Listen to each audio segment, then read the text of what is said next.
Welcome back to the channel, where I may be exclusively reading tales of the times, because of the times that we live in now. I've had this book in my possession, Aesop's Fables for Children, for many years. I've enjoyed the old drawings, very classic-looking illustrations, and I've perused it from time to time, perhaps reading one or two of the proverbs and stories, but I've never read it cover to cover or really looked at it too thoroughly. But now perhaps may be the time to do so. I looked heavenward just for a moment, then opened it randomly to any page. And this is the one my gaze fell upon.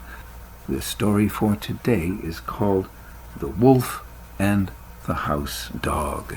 When I read this, I discovered how timely, how meaningful, and how so perfectly fitting these stories are. Do they give us advice? Well, not specifically what to do in our lives, but they are giving us a reflection of our lives. And that, I believe, is the first necessity for understanding. For only when we know where we are can we decide then upon a direction to move. The Wolf and the House Dog. There was once a wolf who got very little to eat because the dogs of the village were so wide awake and watchful. He was really nothing but skin and bones, and it made him very downhearted to think of it. One night this wolf happened to fall in with a fine fat house dog who had wandered a little too far from home. The wolf would gladly have eaten him then and there, but the house dog looked strong enough to leave his marks should he try it. So the wolf spoke very humbly to the dog, complimenting him on his fine appearance. "You can be as well fed as I am if you want to," replied the dog. "Leave the woods. There you live miserably.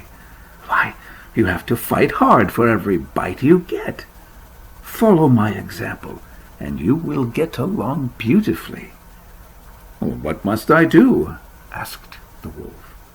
"Hardly anything," answered the house dog.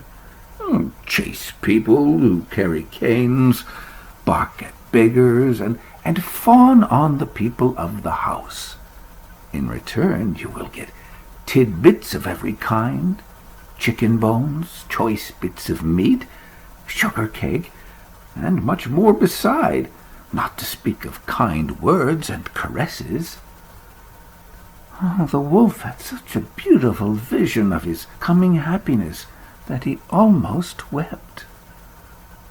But just then he noticed that the hair on the dog's neck was worn and the skin was chafed. "What's that on your neck?" "Nothing at all," replied the dog. "What? Nothing? Oh, just a trifle.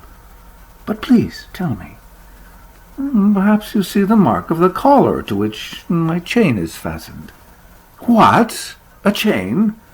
cried the wolf. "Don't you go wherever you please?" "Not always. But what's the difference?" replied the dog.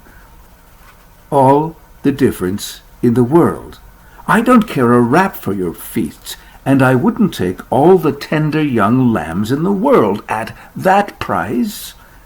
And away ran the wolf to the woods. And that's where the story ends. Does it speak to you? Is this exactly where we are and have been for the last few years? Where does this lead? Where will this end?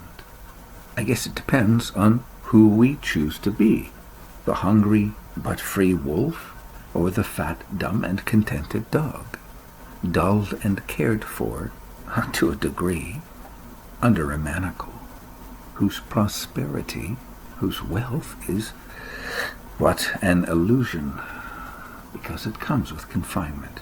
And so there we have it, the moral of this story of Aesop. There is nothing worth so much as liberty. And was it Benjamin Franklin? I'm reminded of one of these American forefathers who said those who would trade their liberty for security and deserve neither. And we'll leave it there. I am your host, A Voice in the Night. Thanks for listening. Until our next pearl of truth from the ocean of yesterday.